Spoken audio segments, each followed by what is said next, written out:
Ikut MSIB ketemu mantan. Selamat pagi teman-teman. Bukanya dengan pantun. Bukanya dengan mantan lagi. Baik, yang saya hormati ini mungkin ada Bapak Dekan atau Wakil Dekan bidang akademik kemahasiswaan, kemudian dari teman-teman DPP dan tentunya mahasiswa di Universitas Gadjah Mada. Selain itu juga terima kasih sebelumnya ini kepada Zakiyah Abdul Bagi Fakih, namanya panjang.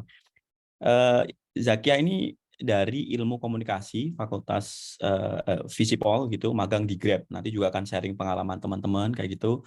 Kemudian yang kedua ada Rahmahita Puspamurti Patria. Nah, ini dari Fakultas Teknologi Pertanian yang melakukan studi independen Yayasan Bakti Ahmad Zaki. Jadi, teman-teman, hari ini teman-teman akan mendapatkan sharing pengalaman terkait magang dan studi independen program MSIB flagshipnya Dikti kayak gitu ya.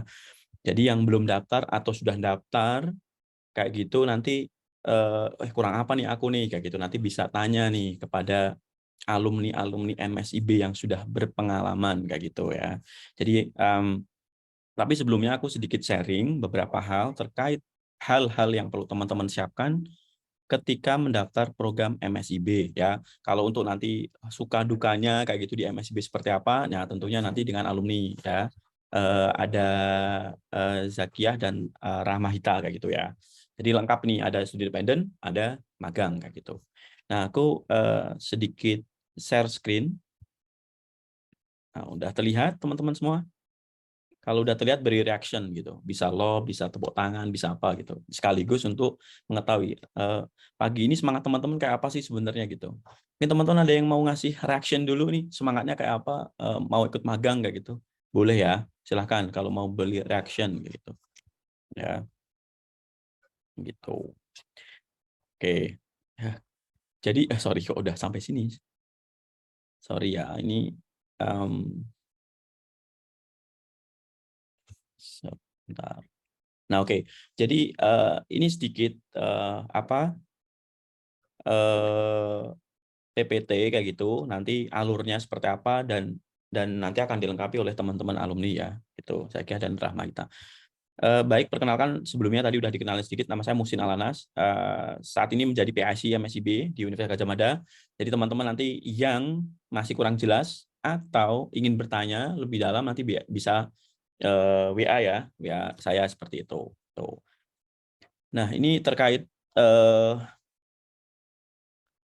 our future career gitu, teman-teman ya. Pernah nggak sih bayangin ketika teman-teman masuk di Gadjah Mada ini tuh what next after graduation? Jadi setelah lulus tuh mau apa gitu.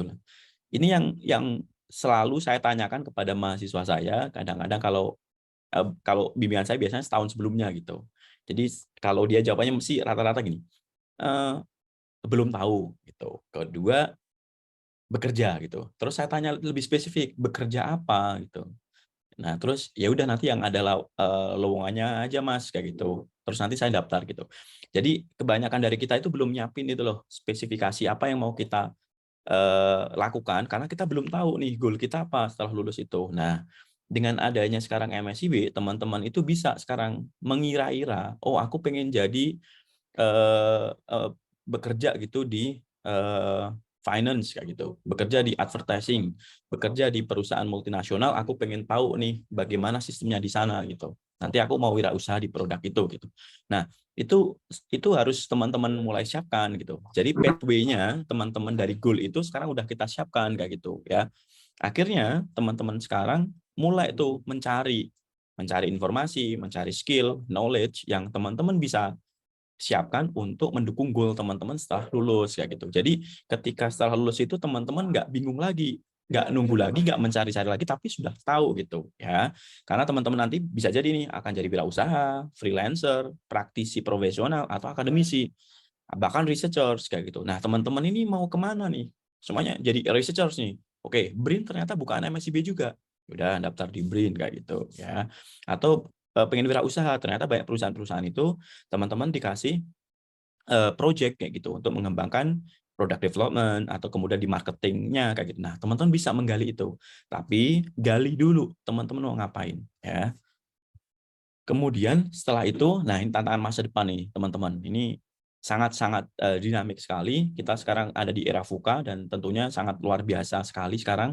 Bagaimana tantangan talenta di masa depan, teman-teman harus bisa teknologi, social culture teman-teman kayak gitu ya, diversity, kemudian adaptasi dengan lingkungan baru, workforce ya, flexibility, mobile, multi talent dan sebagainya sekarang memang dibutuhkan itu, dan environment gitu ya, sustainability, clean air and water, dan itu ya ke depan kayak gitu. Nah, teman-teman sekarang menggali ini gitu. Kalau semuanya teman-teman memiliki skill ataupun pandangan pengetahuan tentang ini, nah teman-teman nanti memiliki kemampuan yang pasti akan dilirik oleh perusahaan dan akan tentunya berdampak terhadap karir teman-teman kayak gitu ya.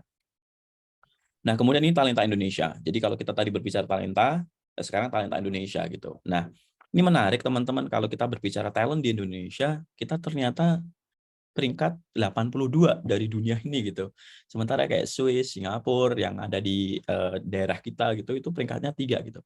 Nah, talent ini menjadi menarik teman-teman karena ini berkaitan dengan diri teman-teman kayak gitu. Nah, sehingga kita perlu menyiapkan ini gitu ya. Oleh sebab itu, makanya muncul upaya transformasi pendidikan di Indonesia, salah satunya adanya kampus Merdeka, Merdeka Belajar gitu ya. Nah, di sana ada programnya magang dan studi independen bersertifikat. Teman-teman nanti selama 1 semester akan masuk di suatu perusahaan, dapat proyek, alur bisnisnya seperti apa, ya teman-teman nanti akan mendapatkan itu gitu ya. Jadi sangat luar biasa sekali. Tuh.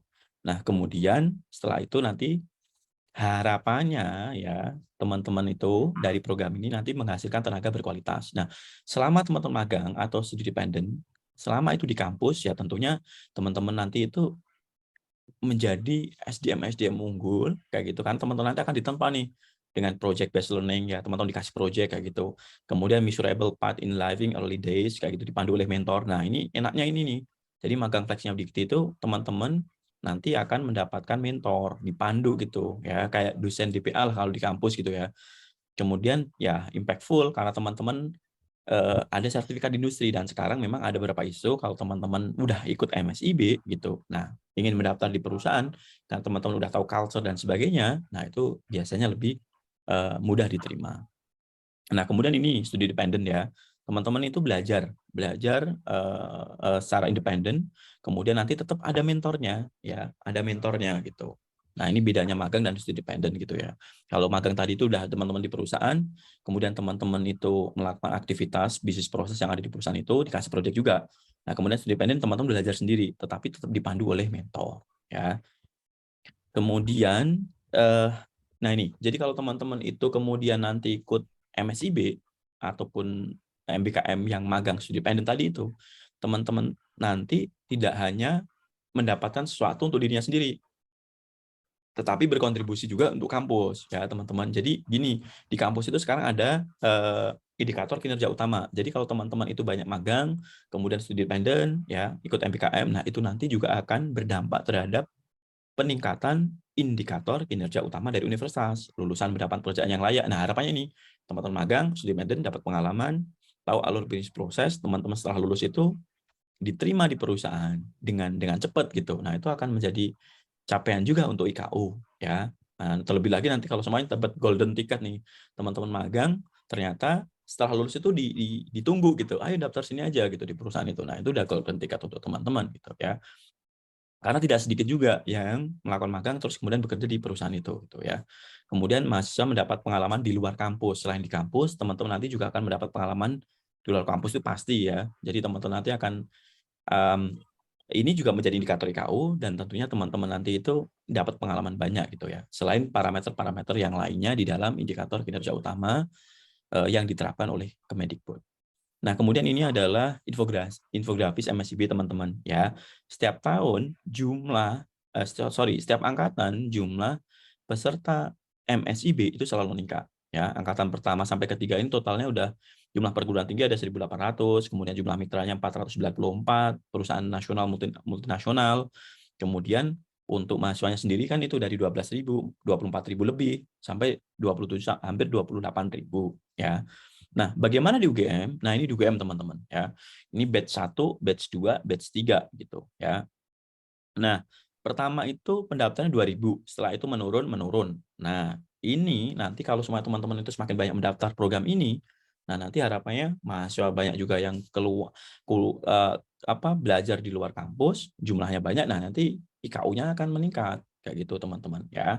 Jadi ini data untuk 2 tahun ini ya, dari 2021, 2022 batch 1 dan batch 2, sekarang batch 4 untuk 2023. Ini perusahaan-perusahaannya sangat banyak sekali teman-teman, dan itu luar biasa sekali, perusahaan-perusahaan nasional dan multinasional. Teman-teman bisa belajar banyak hal di sini. Nanti tentunya seperti apa pengalamannya tentu akan disampaikan oleh alumni ya. Kemudian ini timeline-nya teman-teman ya. Kita masih ada waktu 10 hari dan itu sangat luar biasa, cukup sekali. Teman-teman nanti bisa mendaftar di banyak perusahaan ya, sesuai dengan keinginan teman-teman ya. Dari jadi ini teman-teman ya, kita sekarang berada berarti di W1 gitu ya, proses seleksi mahasiswa gitu. Karena teman-teman udah mendaftar, nah ini nanti akan pendaftaran dan proses seleksi itu biasanya dilakukan secara bersamaan gitu ya. Jadi teman-teman, kita masih punya waktu sampai nanti 20 Januari, teman-teman nanti silahkan mendaftar ya. Gitu. Nah, kriteria mahasiswanya. Nah, ini mungkin teman-teman nanti kalau kurang jelas di sini, teman-teman bisa buka websitenya Kampus Merdeka, klik di bagian magang MSIB, itu udah lengkap banget teman-teman, dari proses teman-teman buat akun dan sebagainya gitu. Dan saya pikir teman-teman mahasiswa di sini itu udah mendaftar akun, tinggal sekarang itu bagaimana menyempurnakannya gitu ya. Jadi kriteria mahasiswanya sekarang adalah semua mahasiswa bisa D2, D3, D4 dan S1. Kemudian nanti syaratnya adalah untuk D4 ataupun S1 di UGM ya, itu minimal semester 5 teman-teman. Nah, ini sering terjadi kalau datanya itu belum diupdate di PDDikti. Teman-teman kalau datanya belum diupdate PDDikti, segera melapor ke kami, nanti kami usahakan untuk diupdate ya. Jadi terupdate gitu. Jadi teman-teman udah di semester 5 atau semester 7 gitu ya. Kemudian mendapatkan SR atau surat rekomendasi dan SPTJM, teman-teman ya, bukti dari PT dan orang tua menyetujui. Ini udah ada template-nya teman-teman. Nanti ada setelah ini, kemudian nanti teman-teman mencarinya di level prodi ataupun fakultas masing-masing. Ya. Jadi tidak lagi di level universitas. Teman-teman surat rekomendasi SPTJM itu bisa didapatkan di prodi atau fakultas masing-masing ya. Kemudian memenuhi kualifikasi yang ditentukan oleh mitra. Jadi teman-teman nanti coba nanti arahin ke websitenya, di situ ada mitranya ya. Kemudian ini langkah-langkahnya, pertama tentunya teman-teman harus mendaftarkan di website Kampus Merdeka, kemudian diskusikan dengan dosen pembimbing, karena teman-teman punya DPA kan, pastikan diskusikan, karena ini nanti akan menentukan mata kuliah yang teman-teman akan konversikan ke SKS ya. Jadi nanti di magang itu ada SKS apa aja, kegiatan apa aja. Nah, itu nanti didiskusikan dengan dosen, oh bisa mata kuliah A, mata kuliah B dan sebagainya gitu. Bahkan mungkin bisa diskusikan dengan prodi juga gitu. Nah, setelah itu teman-teman siapkan SR, surat rekomendasi, SPTJM, ya, surat pernyataan pertanggungjawaban mutlak, dan kemudian CV teman-teman. Itu udah ada template-nya, teman-teman. Kecuali CV ya, CV teman-teman bisa berkreasi, karena CV ini menentukan nanti dengan perusahaan yang teman-teman tuju gitu. Nah, setelah teman-teman menyiapkan semua dokumen itu, kemudian teman-teman masuk di website, pilih program ataupun tempat magang atau studi independen versi terbaikmu yang sesuai dengan tadi yang kita bahas. Goalmu itu apa sih sebenarnya? Kenapa kamu magang di perusahaan ini? Ada kaitan dengan background pendidikanmu, sama kemudian kamu pengen jadi apa ke depannya. Nah, itu sangat bagus sekali kalau teman-teman bisa menyiapkan itu ya. Kemudian setelah itu teman-teman nanti akan wawancara atau interview gitu ya. Nanti mungkin alumni akan bercerita gitu pengalamannya seperti apa ya. Nah, ini pendaftaran, nanti teman-teman masuk di websitenya ini, sudah sangat detail sekali websitenya. Kemudian dengan dosen pembimbing, persiapkan dokumen, itu udah ada linknya teman-teman, udah template-nya udah ada, teman-teman tinggal ngisi di situ, ya. Nanti tinggal di situ tambah kop dari prodi ataupun fakultas masing-masing. Oke. Kemudian ini ya, dokumen apa saja itu, transkrip nilai, kurikulum, surat rekomendasi, surat pernyataan tanggung jawab mutlak, foto scan KTP, kemudian dokumen sertifikat pendukung lainnya kalau teman-teman punya sertifikat apapun itu yang untuk mendaftar di sini. Nah, ini template yang sebelumnya saya sampaikan tadi, teman-teman bisa mendownload dan mengisi download, kemudian dikirim ke fakultas ataupun prodi untuk pertanggungjawaban. Tapi pastikan nanti tanda tangan teman-teman, tanda tangan orang tua, dan tentunya tanda tangan pimpinan di prodi ataupun fakultas teman-teman itu lengkap gitu ya. Kemudian memilih program MSIB. Nah, nanti tolong ini seperti yang saya sampaikan tadi di awal, pahami rencana karir teman-teman di masa depan itu apa, sehingga program magang teman-teman, studi independen teman-teman itu berkaitan. Dan itu pasti akan sangat mendukung sekali teman-teman. Contohnya, teman-teman pengen jadi data analyst ya, nanti masuk aja nih di studi independen ataupun perusahaan yang menggunakan itu, dan itu sangat banyak sekali teman-teman ya. Kemudian pertimbangan kompetensi yang akan dikembangkan, pahami value dan passion diri. Nah, passion juga menentukan, value menentukan mata kuliah yang belum diambil apa, dan itu ada korelasinya nggak dengan teman-teman yang akan diambil ya. Kemudian ini saat wawancara ya, setting ruangan, konten, penampilan, positive mind. Wawancara ini menentukan juga, nanti mungkin akan diceritakan oleh alumni. Nah, ini sedikit untuk persiapan CV ya, personal data information, education background, work organization dan experience ini penting, dan kemudian relevant skill to the position. Kalau ini ada relevant skill, mata kuliah, pengalaman teman-teman lah, skill yang teman-teman miliki apa gitu. Nah, contohnya kalau semua data analyst ya, teman-teman bisa Python, teman-teman bisa R, semuanya gitu, mungkin itu akan mendukung sekali nanti ketika teman-teman meng-apply untuk posisi data analyst itu ya. Walaupun bisa jadi nanti tidak harus memiliki dulu gitu, tapi mendaftar mungkin karena teman-teman memiliki background yang lain, itu sangat bisa memungkinkan teman-teman diterima. Nah, kemudian untuk jawaban akurat interview, biasanya interview itu akan menanya case, pengalaman teman-teman ya.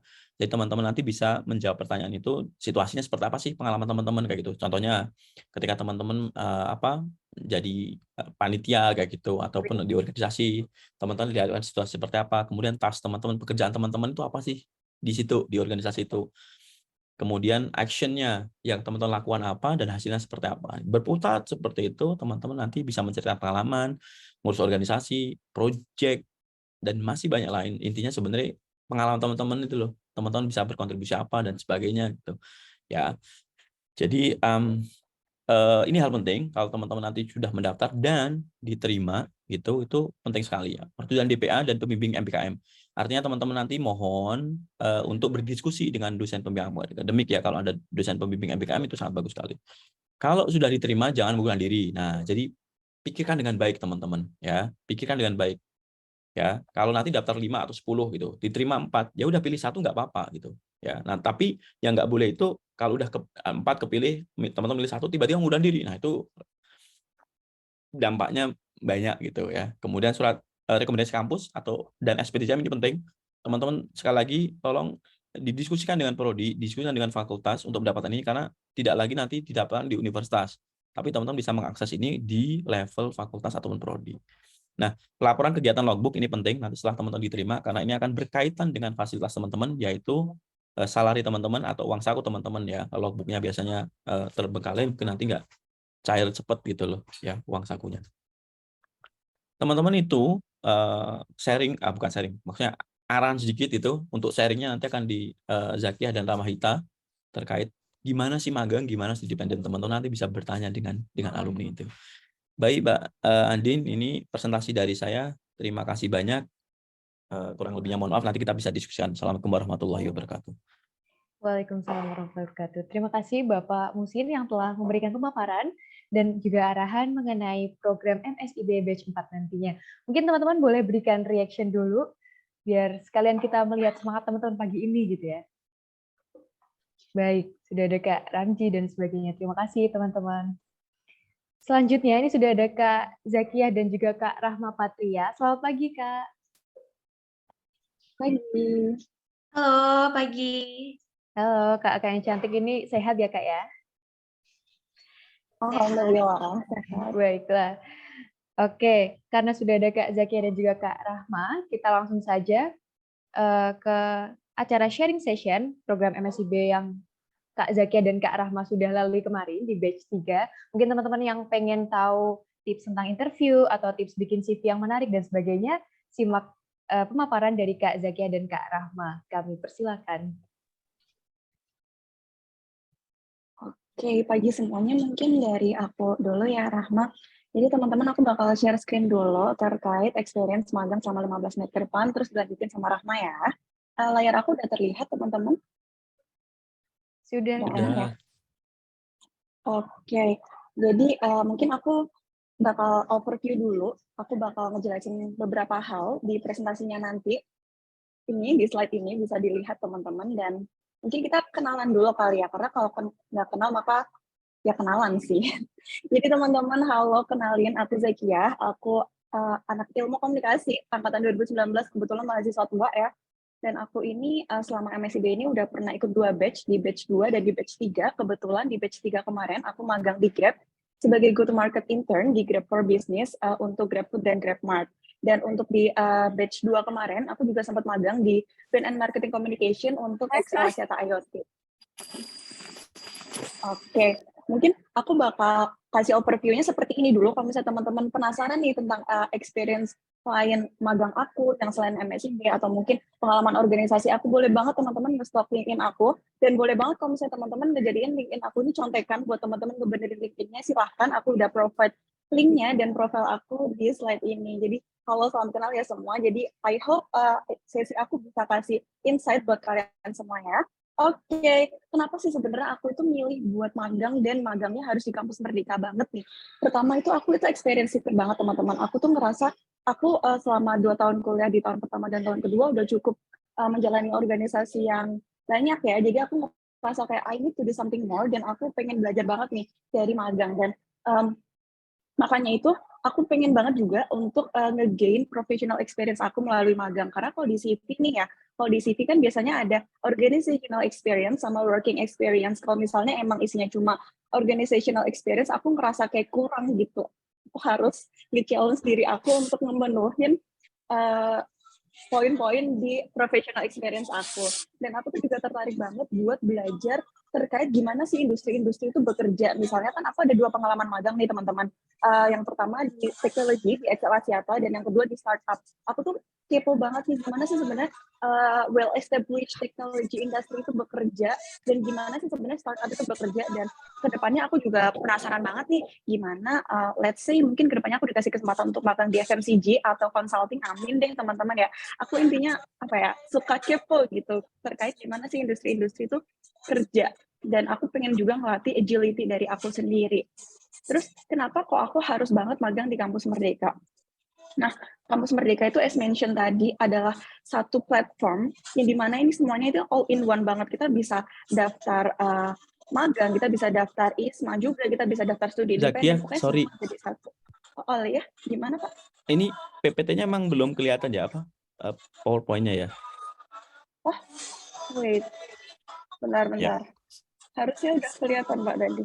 Sorry, tadi belum kelihatan. Bentar. Oke.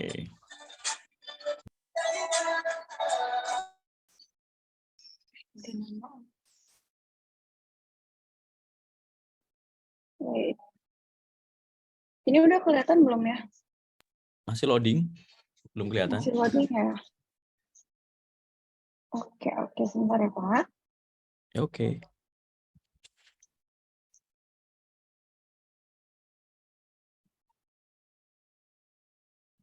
Boleh mungkin, wait, ini kayaknya ada kendala di aku.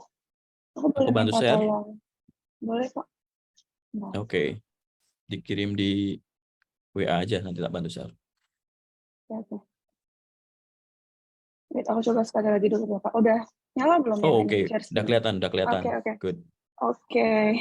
Ini mungkin slide perkenalan aku tadi ya, teman-teman. Kalau misalnya belum Tapi kelihatan. kalau di slideshow itu nggak muncul, masih loading gitu? Oh, nggak slide. Oke. Berarti mungkin gini aja ya Pak. Gini aja deh, yang nggak usah di slideshow, nggak apa-apa ya. Oke, good. Oke, sorry ya teman-teman dan Pak Musin kendalanya. Oke, aku bakal next lagi di slide 4 ini. Jadi Kampus Merdeka ini emang, as I mentioned before, adalah satu platform yang kita bisa ngelakuin segalanya. Bahkan banyak banget company yang buka dan kita bisa daftar kasarannya semuanya gitu dalam satu waktu, dalam satu platform itu. Nggak perlu kayak zaman dulu kan kita harus apply intern satu-satu lewat, ada yang di email, ada yang di Kaliber, ada yang di LinkedIn, terpisah kan ya platformnya. Sedangkan kalau Kampus Merdeka ini emang platformnya langsung jadi satu gitu. Jadi simple, enak gitu. Terus yang selanjutnya adalah banyak banget industri yang kredibel yang berkolaborasi dengan pemerintah melalui Kampus Merdeka ini. Jadi memang mitra-mitra dari Kampus Merdeka ini udah kredibel. Misalnya kalian pengen daftar di satu perusahaan yang ada di kampus Merdeka, pasti itu udah terjamin lah kredibilitasnya. Kalau misalnya kalian emang cari-cari magang, misalnya di PT Makmur Sejahtera. Nah, kalau misalnya kalian belum tahu nama PT ini kan kalian harus cari-cari tahu dulu, ini kredibel nggak ya, ini benar nggak ya, dan seperti itu. Jadi intinya kredibilitas dari industrinya itu pasti terjamin di kampus Merdeka ini. Terus yang paling menarik nih, kita itu sebagai intern di kampus Merdeka, kita bisa benar-benar ngejalanin tugasnya orang-orang full time dan bahkan kita bisa dapat project buat kita sendiri gitu. Jadi nggak kayak intern biasa kan stereotip intern, cuma fotokopi, cuma ngeprint dan lain-lain. Enggak, karena di kampus Merdeka ini kita benar-benar dapat task yang beneran dan kita bisa ngejalanin project yang emang dibebankan ke kita gitu. Selanjutnya, kita juga ada jaminan untuk bisa konversi SKS dan kita juga bakal dapat gaji. Mungkin teman-teman tahu ya, banyak intern di luar sana yang di luar kampus Merdeka itu company-nya tidak nge-provide gaji untuk mahasiswa yang magang. Jadi itu agak nggak enak ya, agak ngerasa dieksploitasi gitu aja ya teman-teman. Kalau misalnya kita udah kerja semaksimal mungkin, tapi kita kok nggak dikasih salary yang layak gitu. Nah, sementara di kampus Merdeka ini kita terjamin untuk dapat gaji itu, yang lumayan juga sih buat nabung teman-teman kalau misalnya dari aku sendiri. Terus yang paling menarik, dan tadi udah di-mention juga sama Pak Musin, jadi bedanya intern kampus Merdeka dengan intern yang memang dijalankan sama company. Misalnya aku bandingin yang di Grab ya, Grab ini punya intern kampus Merdeka dan intern yang memang diselenggarakan secara independen oleh Grab. Jadi bedanya itu teman-teman yang dari kampus Merdeka ini punya mentor. Jadi gimana kita itu suka banget dapat sesi private talk dengan mentor terkait career, terkait masa depan kita, terkait apapun lah yang pengen kalian tanyain dengan mentor kalian. Dan kebetulan alhamdulillah banget mentor aku kemarin itu managerial level, jadi aku benar-benar gaining many insight from her. Dan sementara teman-teman aku yang bukan dari kampus Merdeka tapi magang juga di Grab, mereka itu punya mentor, cuma mereka nggak dialokasikan waktu untuk sharing session seperti itu. Dan teman-teman dari kampus Merdeka ini juga dapat sesi workshop gitu terkait pengembangan karir dan pengembangan diri dari kampus Merdeka ini. Oke, mungkin aku lanjut. Sebenarnya aku intern itu ngapain aja sih? Jadi mungkin kalau misalnya di Vlog itu ada a day in my life, tapi ini aku bakal dari almost 10 months in my life, karena kebetulan di 2022 kemarin 5 bulan magang, 2 bulan KKN. Jadi wah, agak padat ya, cuma ya udah. Jadi aku cerita dulu di Grab ini, aku sebagai go to market intern kan. Jadi di go to market ini kebetulan aku di Grab for Business yang dimana itu B2B banget.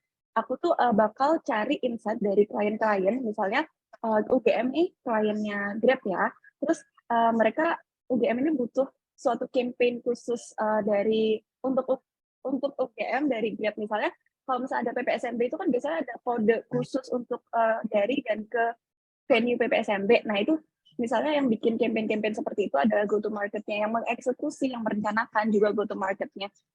Kalau kalian lihat di sini, ini gedungnya Grab lucu banget, cantik banget, stereotype gedung-gedung startup yang bagus gitu ya. Jadi siapa sih yang nggak mau kerja dan ngerasain kerja di gedung yang sangat estetik seperti ini. Dan di Grab ini aku juga dapat satu project yang benar-benar dibebankan dari aku dari awal, dari nol, yang bikin strategi, yang mengeksekusi, yang bahkan menjadi ketua panitia dibandingkan kakak-kakak aku, itu tuh aku. Jadi aku kakak-kakak aku tuh aku bawahin, gimana ya bahasanya, itulah teman-teman. Intinya aku adalah PIC dari program namanya Kerja Makin Cuan. Itu adalah undian yang pertama kali dilaksanakan oleh Grab for Business. Jadi itu benar-benar aku yang ngejalanin dari nol, dan aku yang mengeksekusi, dan aku yang ngemandorin kakak-kakak aku untuk menjalankan program ini. So fun, teman-teman. Kemudian mungkin aku kasih overview juga di XL ini. Yang di XL ini aku juga sebagai brand and marketing communication, mostly aku ngejalanin tentang social media management sama eventnya. Kebetulan kalau kalian lihat di sini, aku juga sempat ngisi podcast itu ya, sempat jadi hostnya podcast, dan aku juga nge-maintain social medianya. Tapi project utamanya dari aku di XL ini adalah kolaborasi XM, rumah IoT-nya XL dengan XL Axiata Future Leader. Jadi kalau misalnya kalian lihat di social medianya XL Axiata IoT, di periode Februari sampai Juni, itu yang nge-handle konten-konten XL Axiata Future Leader dengan XM itu adalah aku, teman-teman. Mungkin sampai sini aku lanjutin untuk pendaftarannya. Tadi juga udah sempat disinggung sama Pak Musin, cuma aku bakal ngejabarin juga ya teman-teman. Nah, pertama, of course, kalian harus registrasi akun dan upload dokumen, dan kalian harus cari company atau posisi mana yang mau kalian daftarin. Sedikit tips dari aku, kalau misalnya kalian mau daftar magang itu ada yang di sini ya teman-teman. Kalau misalnya company itu nggak memberi limitasi kepada pendaftar untuk mendaftar beberapa posisi, kalian daftar aja sebanyak yang kalian mau. Misalnya, ini ada beberapa company, seingat aku, Paragon itu membatasi kalau nggak salah 3-5 posisi. Sedangkan kalau di Grab aku kemarin atau di Excel aku kemarin, itu nggak ada limitasi terkait satu pendaftar boleh mendaftar berapa posisi. Nah, kalau misalnya kalian ngerasa, oh, Grab ini dream company aku banget nih, aku mau daftar semuanya, aku mau yang penting keterima. Itu boleh banget, as long as emang di company-nya itu nggak memberi limitasi kepada para pesertanya. Tapi kalian juga bisa mikir rasional ya, misalnya Grab ini buka 100 posisi, kan nggak mungkin kalian daftar 100-100-nya ya, jadi tetap dikurasi, cuma kalian bisa daftar sebanyak mungkin. Terus kedua, kalian siapkan keywords yang suitable terkait posisi yang pengen kalian lamar. Misalnya aku anak komunikasi di bagian advertising, jadi aku cari keywords di bahasa Inggris dan bahasa Indonesia itu misalnya brand, marketing, communication, social media, public relation, humas, administrasi, dan lainnya. Nah, nanti tiap keywords ini kalian cari aja di bagian program magang itu, terus kalian cari nih, kira-kira posisi apa, company apa yang sekiranya pengen kamu daftarin. Cuma untuk menambah probabilitas kalian ngerti company mana dan role mana yang cocok sama kalian, siapin keywords itu dalam 2 bahasa ya, karena tiap company itu punya kebijakan beda untuk membranding posisi-posisi yang mereka tawarkan di kampus Merdeka ini. Terus mungkin lanjut ke recruitment process dan acceptance announcement. Kalau aku boleh cerita, sebelum aku bahas yang poin-poin ini ya, jadi di Grab ini aku menjalani 4 tahap. Yang pertama CV screening, yang kedua HR interview, yang ketiga user interview, yang keempat culture fit interview. Sedangkan kalau misalnya di Excel itu ada 3 step. Yang pertama, aku ada di CV screening, yang kedua leaderless group discussion, yang ketiga adalah HR interview yang bareng dengan user interview. Jadi kalau kalian ingat, berarti tiap company itu punya kebijakan yang beda terkait rekrutmen prosesnya. Nah, tapi apa aja sih yang kebanyakan dijalankan oleh company-company di kampus Merdeka ini? Yang pertama, of course, CV screening. Yang kedua, ada beberapa company yang melaksanakan assessment, misalnya kayak TPA, personality test, company knowledge, dan lain-lainnya. Assessment ini, kalau misalnya TPA, banyak banget contohnya di Google, kalian bisa cek, kalian bisa latihan dulu. Dan kalau misalnya kalian daftar di BUMN, kalau nggak salah Telkom, itu pernah ada assessment-nya itu assessment akhlak. Jadi bisa juga kalian cari di Google, itu ada contoh-contohnya. Dan juga biasanya itu aku sempat assessment di Blibli sama Gojek itu, kalau Gojek itu assessment kaliber, itu ada contohnya juga. Terus kalau misalnya yang di Blibli itu assessment TPA seperti TPA biasanya. Intinya banyak banget contohnya di Google, kalian latihan aja. Biasanya kan sebelum ada assessment ini, kalian diinformasiin, oh tipe assessment-nya itu seperti apa, kalian latihan dulu, kalian research dulu. Terus selanjutnya itu ada HR interview. HR interview itu lebih ke HR pengen kenal kalian lebih dalam nih terkait penjabaran CV kalian lah. Dan bakalan ada pertanyaan-pertanyaan dasar yang tidak berkaitan dengan role kalian. Menurut aku HR itu cuma get to know you, tapi without memberi study case atau pertanyaan-pertanyaan terkait role yang kalian lamar. Kemudian selanjutnya ini ada user interview. Nah, user interview ini baru. Misalnya kalian lamar sebagai brand and marketing communication, itu bakal ditanyain pengalaman kalian nge-handle sosial media itu apa, terus apa pencapaian kamu ketika nge-handle sosial media, terus apa sih sekiranya bakal kalian lakuin kalau misalnya kalian nge-handle sosial media atau eventnya kita. Dan kemarin kalau misalnya yang di Grab itu, aku juga ditanyain gimana caranya bikin strategi campaign dan lain-lain seperti itu. Intinya kalau user interview itu, as you might know, tergantung dengan posisi yang kita lamar. Jadi banyak-banyak latihan dan banyak-banyak research terkait posisinya kalian ya. Kemudian ini ada other test yang aku mention tadi, ada culture fit interview, ada FGD, ada LGD, ada SI, ada Tweetbot. Nah, other test ini tergantung company. Jadi tergantung kebijakannya company, tapi yang paling sering ada di tahapan rekrutmennya kampus Merdeka itu yang aku highlight di atas tuh, yang aku bold tadi itu. Kemudian selanjutnya ada acceptance announcement. Nah, setelah acceptance announcement, kalian ini diberi waktu 3 hari untuk menerima atau menolak lamaran magang yang memang kalian telah diterima. Dan kalau misalnya kalian udah niat ambil, kalian bisa langsung ngurus konversi SKS ke UGM. Oke, mungkin ini slide selanjutnya aku bakal kasih tips nih gimana sih caranya nail your recruitment process ya teman-teman. Yang pertama untuk CV screening ini, kalian kalau bisa optimize your LinkedIn, karena aku sempat interview di Tokopedia. Sebelum aku interview itu, usernya itu constantly stalking in aku yang udah aku cantumin di CV aku. Nah, optimize your LinkedIn ini juga berguna banget kalau misalnya user-user atau HR sebelum interview kamu itu pengen tahu kamu lebih dalam, dan kalau misalnya kamu berhasil nge-branding dirimu secara bagus di LinkedIn, pasti mereka juga udah punya kesan pertama yang bagus buat kalian. Terus kedua, pakai desain yang simple untuk CV kalian. Kalau misalnya bisa, kalian bisa pakai ATS format ya. Tapi kalau misalnya kalian ngelamar di divisi kreatif, kayak graphic designer, videographer, kalian bisa menyesuaikan CV kalian tergantung kreativitas kalian. Kemudian selanjutnya, kalian bisa pakai action verbs dan kata-kata yang menarik gitu di CV kalian, yang kuat gitu. Nah, jadi kalau misalnya aku kan CV-ku ATS ya teman-teman, itu bisa banget kalian contek di ini, namanya Harvard Resume and Cover Letter ini. Kalian cari di Google, ini lengkap banget panduannya. Action verb-nya, contoh-contohnya ada di situ semua. Kalau misalnya kalian tertarik buat bikin CV pakai bahasa Inggris, kalian bisa banget nyontek itu, udah tinggal dicontek aja, disesuaikan sama pengalaman-pengalaman kalian, dan it's done. Itu hasilnya bagus banget teman-teman. Kemudian jangan lupa di highlight number dari achievement kalian. Misalnya aku sebagai social media specialist pernah menaikkan engagement sebanyak 50% dalam campaign periods gitu. Itu kalian highlight 50%-nya. Kalau bisa di poin-poin CV-nya kalian tuh harus ada angkanya ya, biar terlihat secara kuantitatif achievement kalian di previous experience kalian. Kemudian padatkan CV kalian, jangan terlalu bertele-tele ya untuk menulis CV ini. Terus jangan lupa juga untuk cek skor CV online, karena itu ngaruh banget. Sebelum aku cek skor CV online dan setelah aku cek skor CV online tuh lebih banyak diterima ketika aku udah mulai ngecek skor CV aku dari website online. Banyak banget website-nya, bisa langsung kalian cari di Google CV score gitu. Terus kalau misalnya kalian ngelamar di divisi kreatif, jangan lupa untuk masukin portfolio ya. Tapi kalau misalnya kalian ngelamar di non-divisi kreatif, dan kalian punya portfolio, itu boleh banget dimasukin di dokumen lainnya. Jadi boleh banget kalau misalnya udah siap portfolio, itu bakal jadi poin plus banget. Kemudian lanjut lagi di interview. Di interview itu make sure kalian sebelum interview udah ngelakuin dummy interview di depan kaca atau di hadapan teman kalian. Misalnya kayak soal nih teman kalian jadi HR-nya, soal teman kalian jadi user-nya. Yang pertanyaan-pertanyaannya udah kalian atau teman kalian siapkan gitu.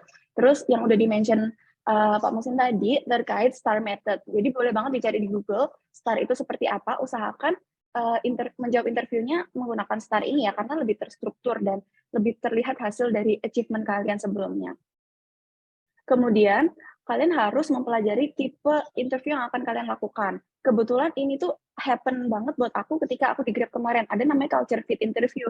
Aku nggak tahu nih apa culture fit. Jadi aku research dulu culture fit itu seperti apa, dan aku akan menyesuaikan aku nanti akan bagaimana nih menghadapi culture fit interview ini.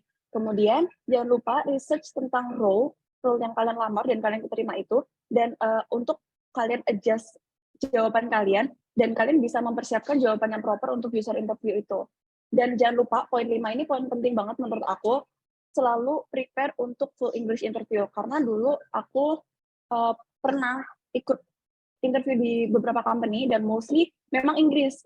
Tapi emang ada beberapa company yang pakai bahasa Indonesia. Jangan khawatir ya teman-teman. Intinya itu, pokoknya kalian pede aja jawabnya, terkait kalian agak terbata-bata apa gimana, itu pede aja. Karena aku dengar sendiri dari user-user aku, mereka tuh cuma ngetes kita kayak, ini berani nggak sih orang ini? Jadi kalian pede aja jawabnya, sebisa kalian, karena aku yakin kalian pasti bisa, karena anak-anak UGM tuh keren banget. Dan jangan lupa di-prepare ya, pokoknya jangan sampai kayak, oh aku daftar cuma di company Indonesia kok, pasti mereka interviewnya Indonesia. Jangan salah, karena banyak banget yang meskipun kita cuma intern, nggak cuma sih sebenarnya, meskipun kita intern, interview itu udah kayak interview profesional banget, dan udah interview full English seperti itu teman-teman. Dan jangan lupa untuk menjawab pertanyaan interviewernya itu dengan bahasa yang sama, karena ada beberapa interviewer yang nggak suka, misalnya kayak aku tanya pakai bahasa Inggris nih, dan kalian boleh nggak Kak pakai bahasa Indonesia, itu tuh banyak banget yang langsung jadiin kalian red flag gitu, kayak oh nggak jadi deh, nggak jadi nerima anak ini. Jadi kalau bisa nggak apa-apa terbata-bata, yang penting kalian jawab aja sepedenya kalian. Intinya kunci dari interview itu adalah kalian harus pede, apapun yang terjadi, apapun jawaban kalian harus pede dan jangan kelihatan panik. Oke, selanjutnya ada di assessment dan other test. Nah, kebetulan ini aku pertama kali ngejalanin LGD, Leaderless Group Discussion, itu di Excel, dan aku benar-benar belum pernah ngejalanin LGD atau FGD sebelumnya, seumur hidup aku. Jadi aku kayak research dulu nih, sekiranya kalau LGD itu seperti apa sih, tipsnya seperti apa, dan kira-kira topik apa sih yang bakal mereka bahas. Nah, kemudian selanjutnya, kalian harus cari test example di Google dan practice. Misalnya kayak yang aku bilang tadi, kalau misalnya assessment-nya itu ada kaliber assessment, itu kalian lihat di Google aja, lihat contohnya, kalian latihan, kalian pasti bisa. Kalau misalnya nggak ada time limit untuk kerjain tugasnya, misalnya kayak kalian udah dapat link, bukan real time yang harus kalian kerjain, tapi kayak deadline-nya tanggal 20 Januari ya, oke, kalian take time dulu, kalian research dulu, kalian nyiapin mental dulu, pokoknya kalian harus fully prepare, fully ready ketika kalian udah ngeklik assessment-nya itu, dan pokoknya nggak usah keburu-buru. Misal kalian dapat link di tanggal 11 Januari, kalian langsung kerjain di 11 Januari, nggak usah kayak gitu. Jadi take your time dulu aja ya teman-teman, biar hasilnya juga maksimal.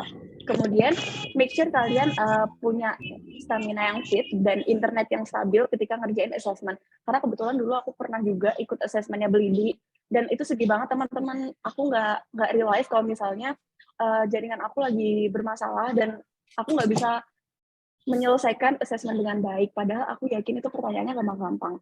Jadi, make sure fit, dan make sure internet itu kayak krusial banget. Aku tahu orang-orang ngomong ini berkali-kali karena ini emang krusial banget ya teman-teman. Kemudian, don't overthink your answer. Ini sebenarnya itu berlaku juga buat interview. Jadi, kalian jangan terlalu overthink terhadap apa yang udah kalian lontarkan, apa yang udah kalian jawab. Udah, jalanin aja, lanjutin aja. Karena kebetulan kalau misalnya aku boleh cerita, dulu waktu di LGD-nya di XL itu, kebetulan aku lagi di luar negeri, aku lagi liburan, dan aku lagi nggak baca-baca beritanya Indonesia, dan kebetulan saat itu topiknya adalah topik-topik tentang isu yang di Indonesia. Aku lagi nggak baca berita sama sekali, dan aku bingung harus jawab apa. Akhirnya aku pakai kondisi yang emang ada di negara di tempat aku lagi liburan itu, dan aku olah-olah seperti itu. Dan sebenarnya jawaban aku tuh kalau misalnya dibilang tuh nggak sebagus jawaban teman-teman yang lainnya, cuma kayak aku pede aja jawabnya, dan aku kayak nggak mau overthink too much about my answer, dan buktinya aku keterima gitu teman-teman. Sebenarnya satu lagi ya ini, kalau misalnya aku balik ke slide 3, kalau misalnya teman-teman lihat, ini tulisannya di gini, selamat Anda lolos seleksi Business and Development, terus yang Excel Asiata ini IoT Intern. Jadi sebenarnya itu untuk yang di Grab ini, memang aku undernya BD, tapi emang dipisah lagi di tim Grab for Business, especially go to market. Kemudian yang di Excel ini kebetulan, dulu waktu batch aku, dia itu nggak menspesifikasikan nama dari role yang akan aku dapatkan. Jadi misalnya dulu aku tuh apply-nya sebenarnya corporate communication, tapi gara-gara interviewernya, HR-nya itu melihat potensi dari aku, jadi kayak aku tuh ditarik untuk malah join brand and marketing communication, karena kebetulan yang corporate communication-nya di Excel kemarin tuh cuma available untuk 2 posisi, sedangkan yang ngelamar tuh kayak ribuan katanya. Jadi kalau misalnya kalian pengen tahu role apa yang sekiranya bisa kalian masukin gitu ya, kalian bisa banget nge-follow misalnya employee branding account. Misalnya kalau misalnya di Excel itu ada live in Excel Asiata, kalau misalnya di Grab itu ada live at Grab_ID, bisa aja kalian follow, kalian pantengin, kalau misalnya possible bisa kalian DM. Misalnya kayak, hai Kak, aku teknik industri nih, dan aku pengen banget ngelamar ini. Kira-kira ada nggak ya posisi lain yang mungkin aku nggak tahu, tapi sekiranya cocok buat aku. Nah, kalau kalian beruntung, adminnya bisa bales, dan adminnya juga panitia kampus merdekanya, jadi kayak PIC kampus merdeka company-nya, jadi bisa help you a lot. Seperti itu sih teman-teman sebenarnya. Thank you udah ngedengerin, dan thank you juga udah menyempatkan waktu untuk join sosialisasi ini. Semoga aku ngejelasinnya nggak kecepatan, dan semoga kalian bisa lolos semua. Oke? Thank you semuanya. Oke, thank you Kak Zakia sharing-nya. Mungkin sangat inspiratif sekali ya, dan juga menambah insight baru buat teman-teman yang ada di sini pastinya. Oke, setelah Kak Zakia mungkin lanjut ke Kak Rahma dulu ya, sebelum kita nanti ke Q&A. Halo Kak Rahma, mungkin boleh unmute. Halo Andin, aku udah kirim PPT-nya ke Pak Musin, mungkin operator bisa tolong presentasikan. Oke, ini aku bantu share ya Kak. Oke, thank you Andin.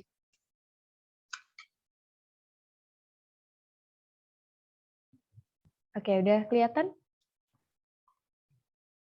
Oke, udah kelihatan. Oke Kak, silakan. Oke, halo selamat pagi teman-teman semua. Senang banget aku bisa ketemu sama teman-teman semua yang highly motivated student dan juga teman-teman yang udah mendaftar di MSIB batch 4. Jadi pada sesi kali ini aku akan menjelaskan tentang pengalamanku sebagai mentee di Studi Independen Startup Campus by Ahmad Zaki Foundation. Untuk perkenalan, aku Rahmeta Puspamurti Patria dari Teknologi Pangan dan Hasil Pertanian angkatan 2019. Dan ini batch-nya sama ya kayak Zaki ya. Kita sama-sama mahasiswa tua. Dan aku adalah salah satu alumni dari Startup Campus by Ahmad Zaki Foundation, dan di semester kemarin itu adalah salah satu pengalamanku di kampus Merdeka untuk pertama kalinya.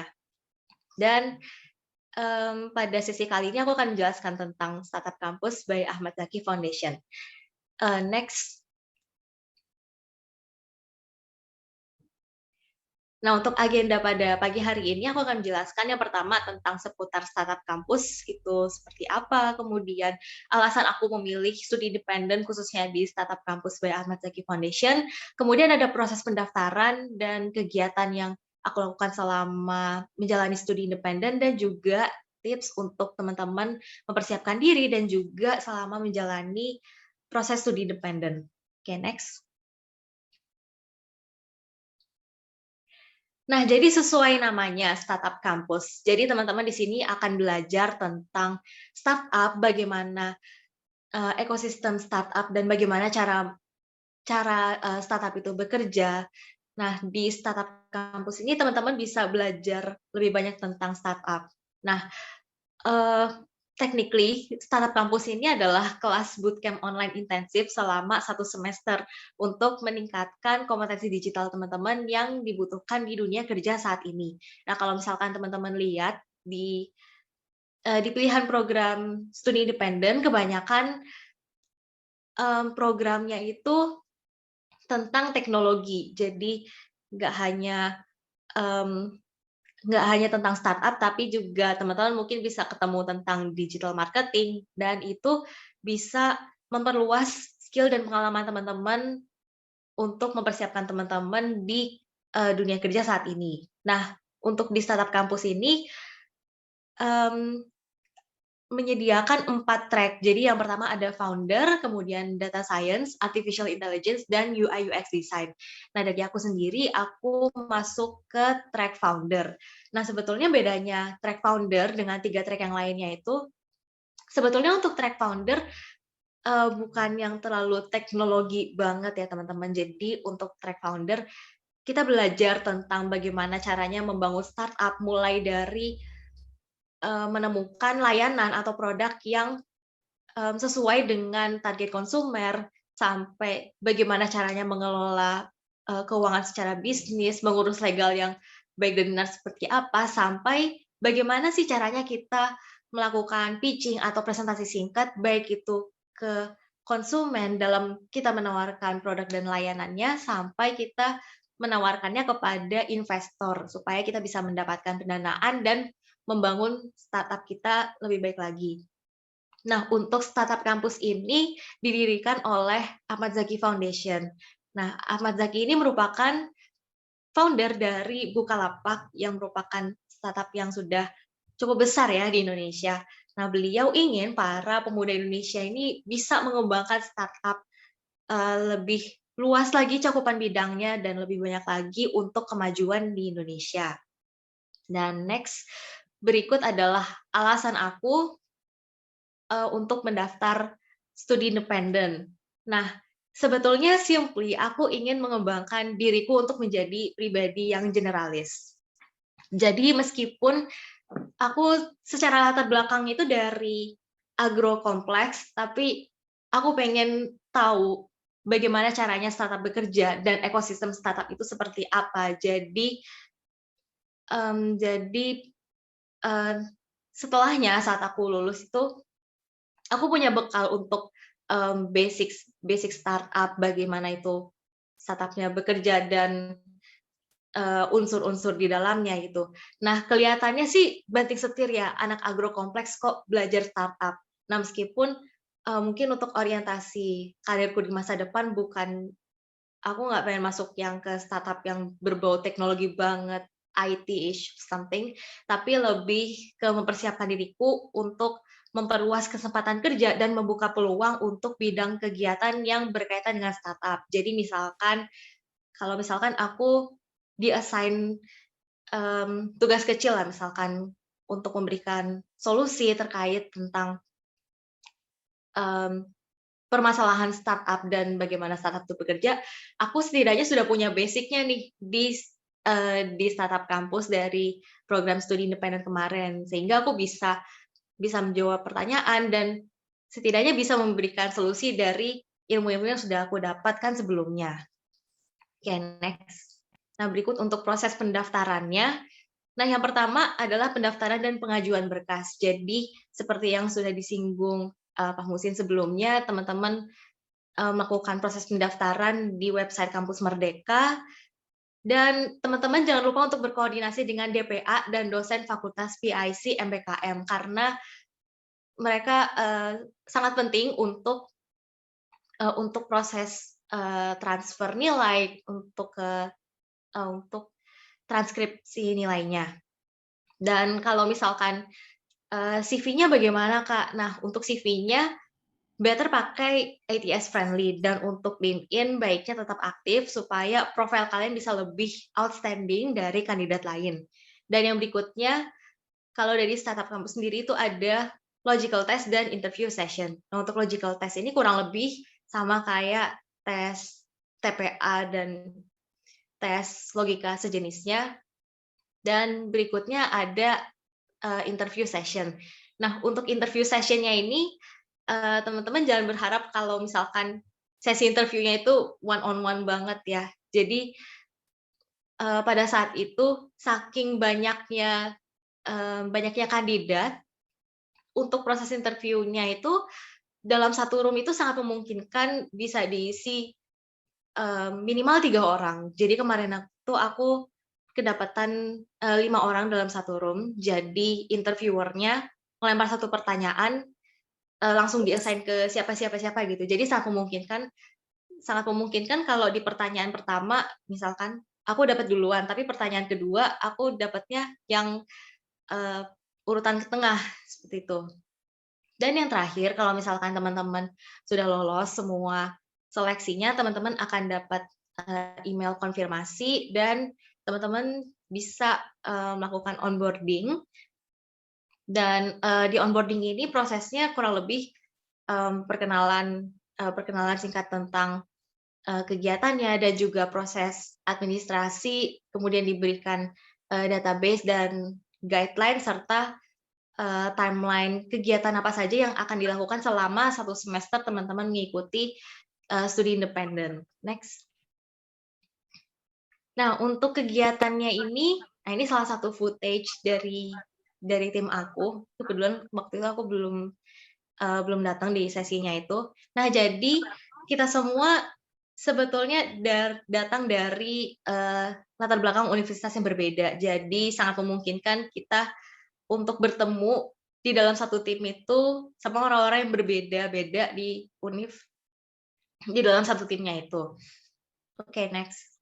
Dan juga kegiatannya ini, untuk kegiatan studi independen ini full online ya teman-teman. Jadi meskipun pada saat ini aku lagi di luar Indonesia, aku tetap bisa mengikuti seluruh kegiatan studi independen. Nah, yang pertama itu ada live session. Live session ini kurang lebih seperti kelas pada umumnya ya, seperti dosen memaparkan materinya, tapi bedanya di sini adalah kakak-kakak speakernya biasanya itu selain memberikan materi, biasanya waktu di periode pertengahan studi independen itu kan kita setiap sebelum pertemuan tuh pasti dikasih tugas dan timeline-nya itu sebelum pengumpulannya itu sebelum live session berikutnya. Jadi sangat memungkinkan kalau di live session-nya itu tuh bakal ada review tugas dan juga development development materi dari tugas yang sudah diberikan sebelumnya. Dan untuk live session-nya ini bisa sinkronus dan asinkronus ya teman-teman. Jadi nggak cuman yang live, tapi ada juga mungkin rekamannya atau kayak dikasih PPT-nya gitu. Dan juga kita ada mentoring dan facilitating.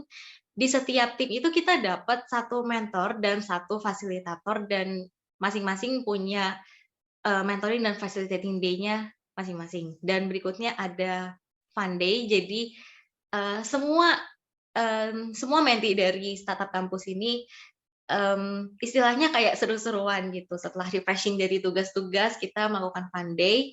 Dan yang terakhir kita bakal ada pitching dan demo day. Nah, jadi untuk tugas-tugasnya itu selain penerapan materi-materi yang sudah dikasih pas live session, kita juga dapat semacam project besar, project akhir itu. Jadi kita bikin startup yang benar-benar startup itu untuk di pitching dan demo day. Jadi demo day itu seperti lomba akhirnya ya teman-teman. Jadi startup tim kita itu disandingkan dengan startup dari tim-tim lain. Jadi benar-benar kayak hackathon-nya lah.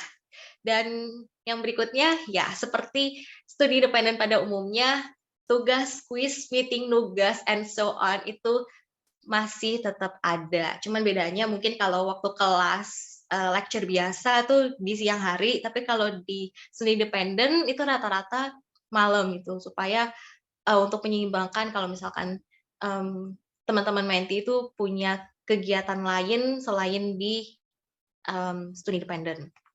Dan next, berikutnya aku akan memaparkan tentang tipsnya.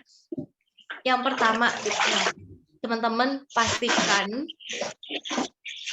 dorongan atau motivasi teman-teman untuk mendaftar studi independen ini murni dari diri teman-teman untuk memperkaya diri dan bukan asal ikutan teman. Kenapa? Karena kalau misalkan teman-teman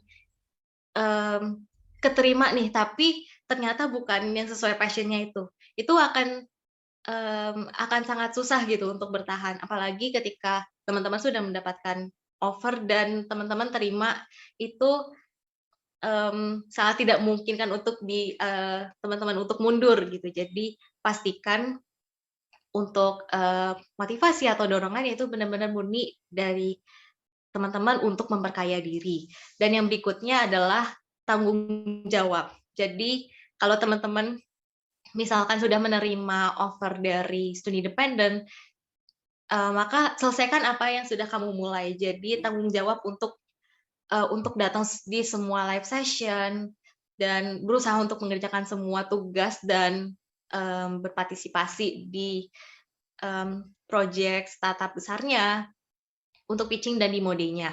Dan berikutnya adalah komitmen. Nah, meskipun studi independen ini full online ya, tapi bukan berarti bisa jadi alasan teman-teman untuk mengghosting teammates-nya, karena mau dimanapun juga kita nggak akan pernah luput dari teamwork atau kerja bareng gitu. Jadi teamwork harus kerja bareng-bareng, at least kita kabarin satu sama lainnya. Dan juga jangan lupa enjoy the process. Nah, kalau teman-teman misalkan ada yang nanya nih, untuk studi independen ini kira-kira bisa disambil atau enggak sih, Kak? Untuk pertimbangannya ya, meskipun studi independen ini full online, tapi kegiatannya itu benar-benar yang padat banget nih teman-teman, dari segi pertemuan, baik itu live session ataupun pertemuan untuk kerjain tugas, kemudian juga beban tugas dan proyeknya, itu semuanya ini tuh benar-benar padat. Jadi kalau misalkan time management-nya dari teman-teman itu udah nggak benar, itu sangat memungkinkan untuk teman-teman untuk mengimbangkan antara studi independen dengan kegiatan teman-teman yang lain yang mungkin sudah berat besarnya bebannya dari sebelumnya. Oke, next. Oke, sekian penjelasan dari aku tentang experience dan juga tips and tricks seputar studi independen. Kiranya teman-teman kalau misalkan ada yang ada yang ingin ditanyakan, bisa banget untuk disampaikan. Thank you.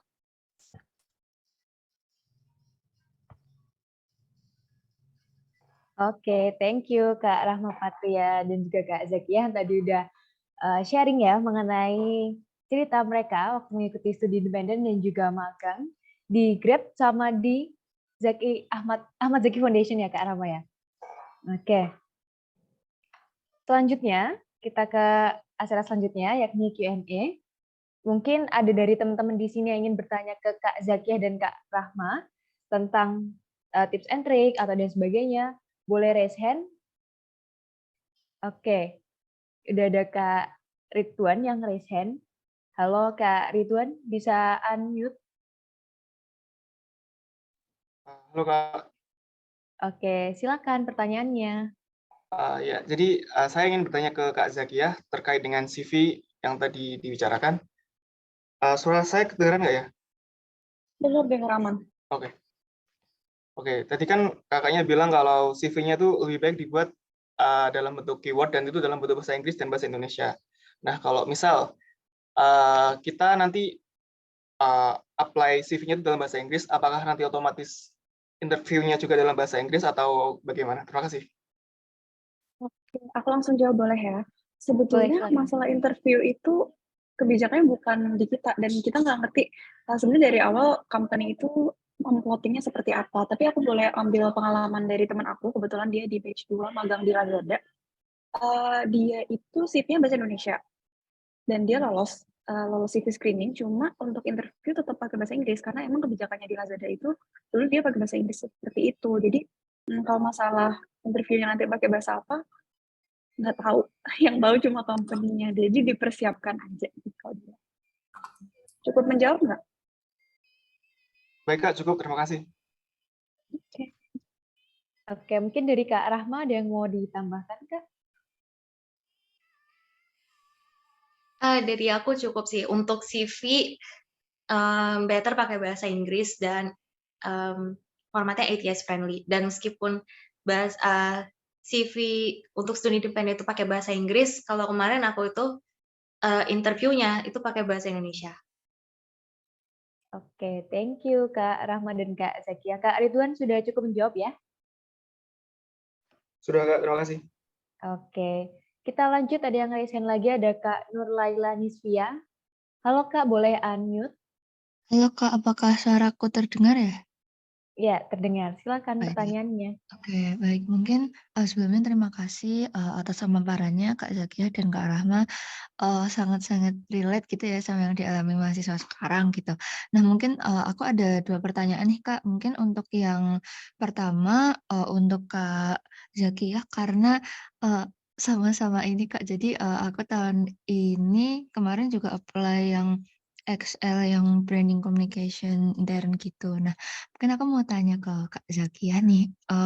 Kalau dari Kak Zakiah sendiri dulu waktu pengalamannya mengikuti MSIP sebelumnya itu, kira-kira, rentang apa ya, rentang Kak Zakiah mendapatkan kayak, email dari XL-nya itu kira-kira berapa hari gitu, Kak?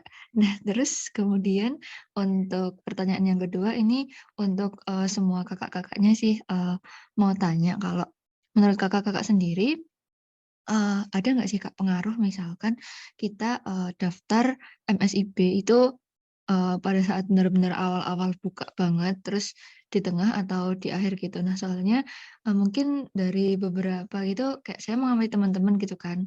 Nah, itu tuh ada yang benar-benar daftar awal banget dan sekarang itu, mereka udah, keterima kayak gitu. Kebanyakan seperti itu gitu. Terima kasih, Kak. Oke, Kak Zakiah atau Kak Rahma boleh langsung menjawab. Rahma, aku jawab pertanyaan nomor 1 dulu ya.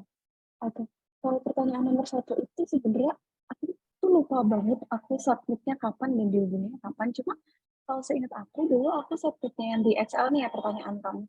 Di XL itu aku pertengahan Desember 2021 dan aku dihubunginnya itu akhir Desember, jadi mungkin seminggu 2 minggu gitu.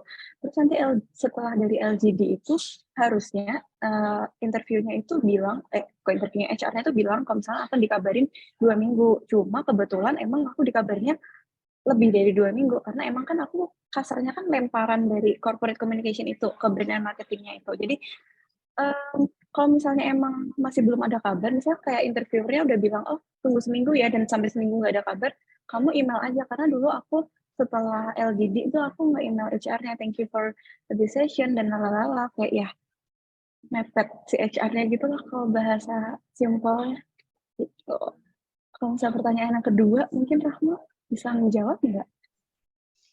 Oke, jadi pengaruh antara kita daftar di awal, di tengah, dan di akhir itu kalau di studi independen lebih ngaruhnya itu ke timeline seleksinya. Jadi waktu aku daftar di startup kampus kemarin, saking banyaknya pendaftarnya itu, jadi kayak ada semacam tiga kali gelombang seleksi yang berbeda gitu. Jadi kalau misalkan kamu daftar lebih awal, otomatis kamu selesai sampai interview session itu bakal lebih awal dan sangat memungkinkan bisa dapat offering letter lebih awal dibandingkan teman-teman kandidat lain yang daftarnya paling akhir. Jadi begitu. Oke, Kak Nur Laila, dari jawaban Kak Zakia sama Kak Rahma tadi sudah menjawab ya? Baik Kak, terima kasih sudah menjawab.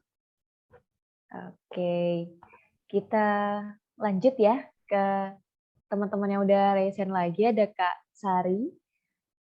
Halo Kak Sari. Halo, selamat pagi. Iya, silakan Kak pertanyaannya.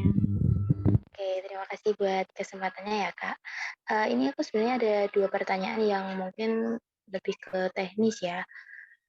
Yang pertama itu,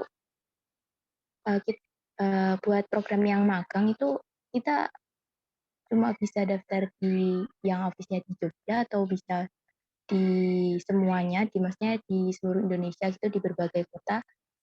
Karena kalau misalkan kan ada tuh beberapa kemarin aku sempat lihat ada yang mewajibkan, peserta magang itu buat WFO, berarti di kantornya ya. Nah itu kalau misalkan nih, boleh daftar yang di luar Jogja, berarti kan kita harus, menyesuaikan ya, kita harus pindah ke kota yang, kantornya perusahaan tempat kita magang gitu. Nah itu tuh gimana tuh? Bisa atau enggak ya kira-kira? Kalau bisa, ini ada kaitannya dengan pertanyaan yang kedua, terus kalau misalkan kita pindah gitu, kita di semester ini tuh berarti nggak bisa ngambil matkul gitu atau gimana ya? Itu aja sih. Makasih ya, Kak. Oke. Kak Zakia mau Jadi menurut langsung aku ya, jawab? Iya, boleh, boleh. oke. Sebenarnya kalau misalnya itu sih tergantung kamu ya.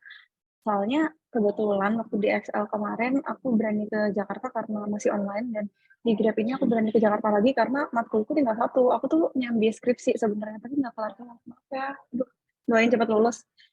Sorry. Cuma sebenarnya itu tuh kamu bisa koordinasi sama departemen kamu, karena adik tingkat aku ada yang juga magang di Grab dan juga nyambi sama kuliah offline, dan itu dia mengalokasikan waktunya sendiri. Jadi emang kadang tuh ada company yang bilangnya buka magangnya di Jakarta aja, tapi ternyata dia juga bisa online sambil di Jogja. Jadi basically kamu make sure aja ke company-nya ini bisa hybrid atau enggak, misalnya sehari, misalnya 3 hari aku di Jakarta, 2 hari aku pulang ke Jogja, atau seperti apa, itu kamu koordinasiin dulu sama HR-nya ketika kamu mau tanda tangan offering letter. Dan kedua, kamu juga koordinasi sama dosen pembimbing magang kamu, better seperti apa gitu. Kalau misalnya udah keterima, atau at least kalau misalnya kamu ada deket sama satu dosen, kamu koordinasi deh sama dia, betternya seperti apa gitu. Kalau teman aku kebetulan emang bela-belain PP Jakarta Jogja demi magang. Cuma kalau misalnya kamu emang nggak berkenan seperti itu, mending cari yang work from anywhere, atau enggak ya gitu, ya cari yang di Jogja seperti itu. Sari, cukup menjawab nggak? Oke, cukup menjawab kok, Kak. Terima kasih ya. Sama-sama. Oke, ada yang mau ditambahkan mungkin dari Kak Rahma? Dari aku cukup. Oke. Dari pertanyaan Kak Sari tadi sudah terjawab ya Kak oleh Kak Zakia. Oke, thank you. Selanjutnya ini ada di kolom komen Kak. Ada dari Kak Tiara. Izin bertanya Kak Rahma, untuk proses konversi SKS itu bagaimana ya Kak? Jika mengambil posisi magang yang agak tidak linear dengan prodi yang diambil, kira-kira gimana Kak Rahma? Mungkin boleh dijawab?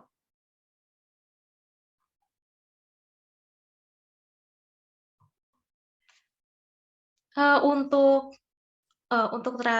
transfer SKS, sebetulnya aku diarahkan oleh dosen PIC MBKM di fakultasku tuh untuk mengambil mata kuliah terpilih. Jadi semua nilai-nilai yang aku dapatkan dari studi dependen itu nantinya masuk ke nilai mata kuliah pilihan. Jadi kayak nggak masalah sih, nggak masalah kalau misalkan matkulnya itu nggak selinier sama prodi atau latar belakang studi kita gitu. Nah, untuk proses konversi SKS-nya mungkin untuk setiap fakultas beda-beda prosesnya. Jadi mungkin Tiara bisa koordinasi sama DPA-nya atau sama dosen PIC MBKM di fakultasnya Tiara. Oke, Kak Tiara cukup menjawab ya dari Kak Rahma tadi? Oke, selanjutnya Kak, ini dari Kak Eva untuk Kak Zakia. Selamat pagi Kak, saya izin bertanya untuk skor CV tadi, baiknya sebagai pedoman skornya berapa ya Kak? Sebenarnya kalau misalnya dari aku tuh pedomannya nggak matok angka pasti, cuma aku bandingin dari CV yang pertama aku buat di batch 2 sama ketika aku bikin CV baru untuk batch 3 itu aku bandingin. Jadi yang batch 2 itu kalau nggak salah nilai aku rendah banget. Dan ketika aku bandingin, aku olah lagi sampai nilainya lebih tinggi. Pokoknya intinya lebih tinggi dari CV aku sebelumnya. Kemarin aku sih dapetnya sebenarnya cuma 49. I don't know if that's a good number atau enggak, karena teman aku juga untuk mendapatkan angka 40-an tuh agak susah. Cuma kemarin aku 49. 49 atau 53 ya? Sebenarnya aku cek lagi ya nanti, cuma kisaran segitu sebenarnya aku. Seperti itu. Jadi intinya lebih baik dari CV kamu sebelumnya gitu. Sama-sama ya, Kak. Oke, jadi mungkin dicoba-coba terus gitu ya Kak ya, buat cari skor CV-nya gitu. Disesuaikan juga dengan tips-tips yang tadi udah Kak Zakia dan Kak Rahma share buat bikin CV ATS friendly dan sebagainya. Mungkin bisa diterapkan buat teman-teman dan semoga bisa jadi bekal teman-teman nanti ya biar diterima di MSIB Batch 4 ini. Oke, selanjutnya ada dari Kak Febe Maulita. Oh, ini agak curhat ya.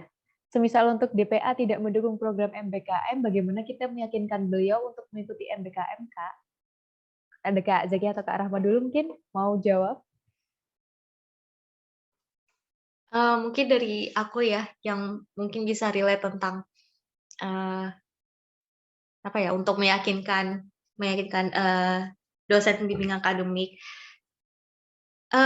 Kalau dari aku, karena aku kemarin syukurnya dilancarkan prosesnya sama DPA. Jadi kalau untuk case ini mungkin dari Feby tuh bisa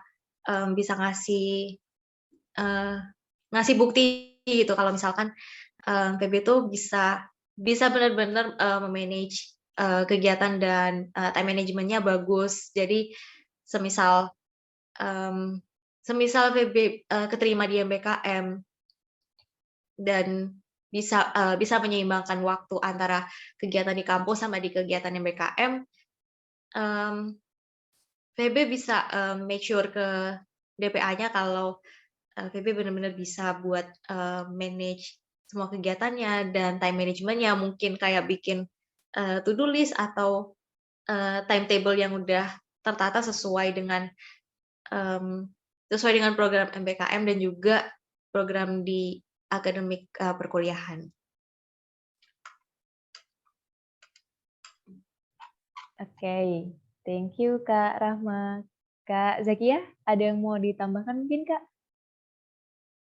Ini aku juga agak kurang relate sama ini sih, karena selama ini aku didukung, cuma ya mungkin bisa pakai caranya Rahma sih. Dan pepet aja terus dosen, daftar dulu yang penting. Nanti kalau udah keterima pasti dosennya iya iya aja. Nggak pasti sih, cuma ya itu kemungkinan yang lebih baik. Gitu. Oke. Thank you juga Kak Zakia. Mungkin dari Kak Febe udah menjawab ya Kak? Oke, terima kasih. Oke, sama-sama Kak. Lanjut nih, mungkin teman-teman kalau ada yang mau unmute, boleh lo langsung raise hand aja. Daripada di komen numpuk, nanti takutnya nggak kebaca gitu ya. Tapi aku bacain dulu ini dari Kak Wulung. Kayaknya ini pertanyaan yang umum gitu ya. Kayak kalau CV itu sebaiknya dikasih foto atau enggak sih Kak? Kalau dari Kak Zakia atau Kak Rahma, gimana nih tipsnya? Sama aja sih sebenarnya. Sejujurnya sih sama aja, karena ya temen aku juga ada yang lolos pakai foto, aku juga nggak pakai foto karena malas aja sih masukin foto di CV, aku agak kurang pede gitu nyebar ke 1000 company bisa ada foto aku, nggak pede. Cuma kebanyakan pendapatnya orang-orang sih nggak usah dimasukin, cuma kalau misalnya kamu agak narsis dan emang ngelamar jadi bidang yang butuh talent TikTok nih misalnya company butuh talent TikTok, ya better dikasih foto, sesuaiin sama role-nya aja sih. Oke, kalau dari Kak Zakia disesuaikan sama apa yang di-apply gitu ya, dan juga role-nya. Kalau dari Kak Rahma gimana nih? Kalau aku hampir sama kayak Zakia, cuman kalau dari aku bebas sih ketika teman-teman mau masukin foto atau enggak, karena hasilnya bakal sama aja. Cuman mungkin pertimbangannya adalah kenapa beberapa orang nggak masukin foto mungkin ya supaya company atau khususnya para HRD itu bisa lebih objektif dalam menyeleksi kandidatnya. Jadi kayak nggak cuman oh dia good looking, dah ambil aja gitu. Nggak kayak gitu ya teman-teman. Jadi harapannya bisa lebih objektif dari skill atau experience yang udah kita dapatkan sebelumnya. Jadi nggak hanya karena good looking aja. Oke, Kak Pulung udah menjawab ya dari jawabannya Kak Zakia dan Kak Rahma tadi? Oke, semoga menjawab. Next, ada Kak Atar Rosyad yang udah raise hand. Hai Kak Atar. Kak Atar mungkin boleh unmute. Halo, ya, halo. Ya, sebenarnya terima kasih banyak buat Mbak sebelumnya pemaparannya. Sebenarnya ini sih mungkin ini nggak benar-benar. Oh ya, sebenarnya kenalin, nama aku Atar Rosyad Partadirja dari Psikologi Angkatan 2022. Di sini aku pengen tanya sih sebenarnya, karena berhubungan ya mungkin sebagai mahasiswa yang tergolong baru gitu ya. Jadi nggak langsung bisa ikut MSIB ini ya. Cuma ada satu hal yang bikin aku penasaran, ini mungkin nggak begitu teknis banget. Ini mungkin lebih ke tracker selama tiga ya sampai 3,5 tahun kuliah ini kan mbak-mbaknya baru ikut MSIB kan yang pas tahun ini ya, pas 2022 ya, 2022 kemarin, 2021 sama 2022. Nah sebenarnya kalau dari sebelum pengalaman ikut MSIB itu kayak apa sih kayak hal yang mbak-mbak kayak syukuri karena dulu bisa berguna buat ikut MSIB, misalnya kayak ikut organisasi atau ikut event atau ikut lomba atau apapun itu.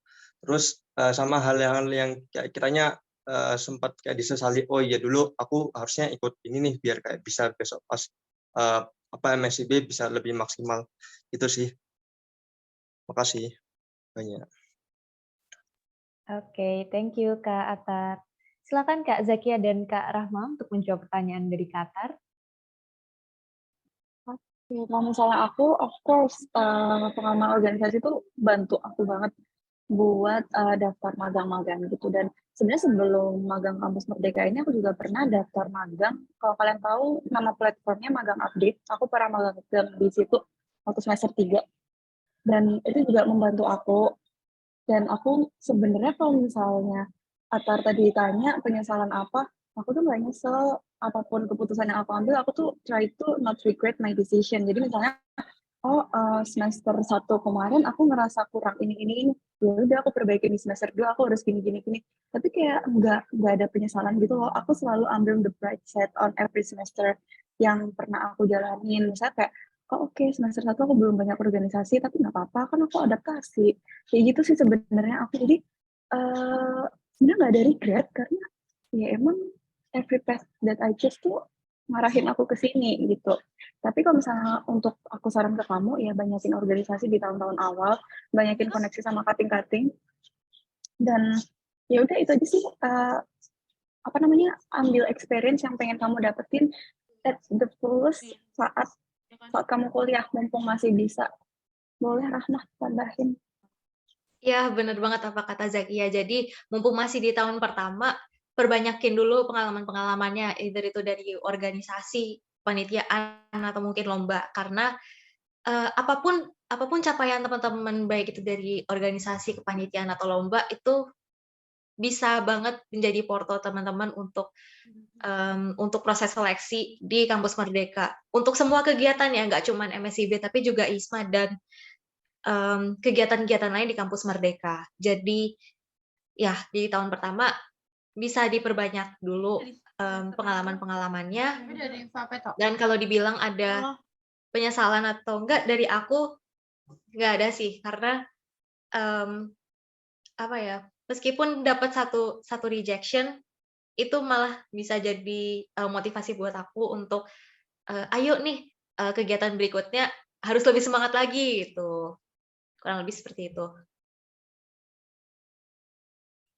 Oke, Kak Atar cukup menjawab ya tadi dari Kak Zakia dan Kak Rahma. Ya, sangat menjawab. Terima kasih banyak, Mbak. Semangat ya buat seterusnya. Oke. Next, Kak Zakia dan Kak Rahma, kita ke pertanyaan yang ada di komen ya, Kak. Ini ada dari Kak Riza. Izin bertanya, Kak, kira-kira bagaimana sistem konversi SKS-nya di studi independen? Karena dari MBKM disediakan sebesar 20 SKS untuk dikonversi, tapi jika saya ingin mengambil matkul lebih dari 4 SKS, otomatis SKS yang perlu dikonversi kurang dari 20. Mungkin Kak Rahma yang udah punya pengalaman studi independen ya, Kak, silakan. Oke, ini best question ya menurutku dari Riza. Karena ini benar-benar kejadian di aku. Karena memang dari MBKM itu disediakan sebesar 20 SKS untuk dikonversi, tapi dari aku itu nge-request ke dosen, ke kepala departemenku, khususnya di bagian sekretaris yang ngurus tentang transfer nilai untuk mengurangi beban dari 20 SKS itu jadi 10 SKS. Karena kebetulan selama aku studi independen, aku juga ikut exchange program. Jadi mau nggak mau harus ngambil kelas gitu kan. Nah itu ya sangat memungkinkan dari beban SKS yang diberikan dari MBKM itu bisa dikurangin. Jadi disesuaikan, dimasuk-masukin ke matkul pilihan yang udah didiskusiin sama DPA dan juga dosen PIC MBKM di fakultas. Oke, Kak Riza gimana, Kak, dengan jawaban dari Kak Rahma? Terima kasih, Kak, sangat membantu penjelasannya. Oke, sama-sama. Oke deh. Lanjut nih dari Kak Randy. Izin bertanya, Kak, untuk program MSIB Studi Independen, apakah ada uang saku dari pihak MBKM seperti program magang? Oke. Ini aku langsung jawab aja ya, sekalian sama yang bawahnya. Ada batas maksimal berapa jumlah posisi yang bisa di-apply. Oke, yang pertama, untuk uang saku, kalau untuk startup kampus, mulai dari batch aku itu udah nggak disediain lagi uang saku. Tapi kalau batch yang sebelum-sebelumnya itu mereka sempat dapat, tapi kayak cuman semacam uang pulsa sih itu.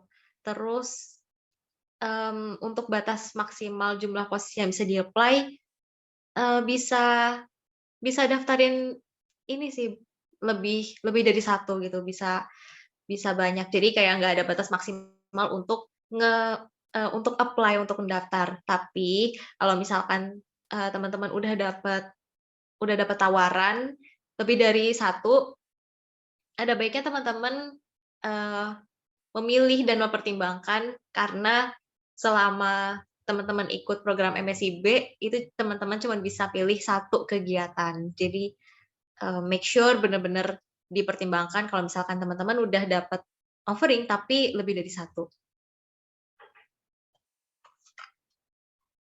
Oke, gitu Kak Randy. Jadi nggak ada batas maksimal ya Kak ya? Yang penting jangan mundur gitu ya kalau udah diterima gitu. Oke, Iya benar. semoga menjawab ya Kak Randy ya. Oke, next nih ada dari Kak Yohana. Mungkin ini relate sama yang tadi ditanyain Kak Zakiyah ya. Kira-kira apakah baik mengambil keputusan mengambil magang atau studi independen bersamaan saat menyusun skripsi? Gimana nih Kak Zakiyah nih, ke Kak Rahma? Oke, kalau misalnya aku tuh mikirin gini ya, kalau misalnya skripsi itu pasti kelar. Maksudnya aku tuh bukan yang molor gitu. Aku emang targetnya 4, nggak harus pakem 3,5 tahun. Kayak I'm okay kalau misalnya aku lulus 4 tahun juga nggak telat kan ya, itu tepat waktu juga. Jadi kayak ketika aku dapat kesempatan magang, di mana teman-teman aku yang barusan sidang skripsi malah nanya-nanya tentang magang di Grab ke aku, malah aku merasa kayak, oh aku udah nyolong start nih. Mungkin emang colongan startku tuh bukan di bagian tugas akhir, tapi emang professional experience aku. Dan sebetulnya, ya aku bilang tadi sih aku nggak ada regret sama sekali. Kalau misalnya aku bisa kemarin juga, pasti aku kejar kok skripsinya, karena teman-teman aku di Grab itu dari univ lain tuh juga banyak yang sambil ngejar skripsinya dan kekejar. Jadi tergantung kamu aja, kapabilitasnya kamu mampu nggak handle 2 tanggung jawab besar ini bersamaan. Dan apakah kalau misalnya kamu merasa kamu nggak mampu, apakah kamu bisa, apakah kamu ikhlas gitu nerima kamu mungkin molor 1 semester, target kamu 3,5, tapi kamu harus lulus 4 tahun. Apakah kamu nggak apa-apa with that decision? Karena menurut aku pengalaman magang itu nggak bisa didapatkan semua orang gitu loh. Jadi mumpung kamu ada kesempatannya, mumpung kamu diterima, mumpung kamu bisa belajar di sini, dan mumpung kampus Merdeka ini kan bisa didaftarin 2 kali. Jadi aku benar-benar memaksimalin itu gitu loh. Aku masih punya 1 slot lagi kok buat daftar. Jadi aku daftar dan I enjoy this. No regret at all. Tergantung prioritas kamu butuh lulus cepat dan harus hemat dan tidak membayar UKT, ya udah kamu fokus skripsi aja. Tapi kalau misalnya kamu ngerasa, oh aku skripsi sama magang bisa kok, aku udah kebiasa 3 organisasi at the same time saat semester 3. Jadi ya go for it. Tergantung keputusan kamu. Kamu harus refleksi diri dulu nih, kamu kayaknya butuhnya apa. Gitu. Menjawab nggak ya? Atau mungkin dari Rahma juga yang kebetulan 2019 juga nih. Sama kan ya kita? Oke, cuman kalau dari aku bedanya waktu aku studi independen kemarin nggak barengan sama skripsi sih. Jadi aku udah punya plan sendiri kapan aku ngerjain skripsinya. Nah, tapi untuk keputusannya itu apakah regret atau enggak, sebetulnya tergantung dari orientasi kelulusanmu seperti apa. Jadi kalau misalkan kamu maunya yang lulus cepet, ya berarti fokus skripsi. Tapi kalau kamu misalkan, oh adalah nggak apa-apa, 4 tahun lebih dikit lah gitu, itu nggak masalah kalau misalkan kamu mau nyambi magang atau studi independen barengan sama skripsi. Karena ada beberapa teammates-ku yang mereka ini sambil studi independen sambil skripsi, dan syukurnya waktu itu ada yang sidang tuh pas periode studi independen. Jadi kayak kita happy bareng gitu. Oke, jadi yang penting disesuaikan sama targetnya masing-masing ya Kak ya. Kalau mau cepat lulus ya berarti fokus skripsi, kalau ada yang mau nambah pengalaman mungkin bisa sambil ikut MSIB gitu. Kak, thank you Kak Rahma dan Kak Zakia jawabannya. Lanjut nih, mungkin ada yang mau raise hand lagi, 1 kali kesempatan lagi sebelum kita tutup sosialisasi pada pagi hari ini. Mungkin ada yang mau unmute, mau raise hand. Oke, kalau nggak ada mungkin ini di kolom komen ya, jadi pertanyaan terakhir dari Kak Indri.